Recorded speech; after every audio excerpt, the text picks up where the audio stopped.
Male యాక్టర్స్లో female యాక్టర్స్లో ఇప్పుడు award అనేది జనరల్గా సరే ఏమవుతుందంటే పాపం వాళ్ళు ఎంతో కష్టపడి ఎంతో వాళ్ళు కింద మీద పడి ఎన్నో సంవత్సరాల నుంచి వాళ్ళు వెయిట్ చేస్తే ఒక అవార్డు వచ్చినప్పుడు వాళ్ళకి అది ఒక పెద్ద బూస్ట్ ఇంజెక్షన్ ఇచ్చినట్టు అంటే గుర్తింపు ఆ ఛానల్స్లో పేపర్లో వాటిలో ఒక ఆర్టిస్టు చాలామంది అవార్డు వచ్చిన తర్వాత వాళ్ళ సినిమాలను చూస్తారు. అప్పుడు దాకా సినిమా వచ్చిన విషయం కూడా కొందరు తెలియదు.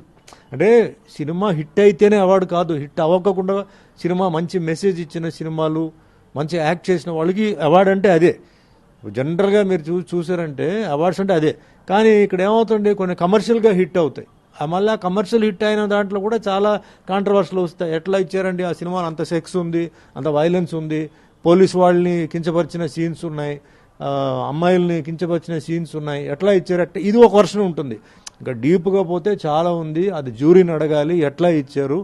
అంటే సినిమా అనేది ఒక మంచి పాజిటివ్ ఇమేజ్ ఇవ్వాలి సార్. ఇప్పుడు ఉన్న మన భారతదేశంలో అసలే ఒక సైడ్లో ఇన్ని మీకు తెలుసు ఏం జరుగుతున్నది, అది మంచి పాజిటివ్ ఇమేజ్, పాజిటివ్ మెసేజ్, తల్లిదండ్రుల మీద మంచి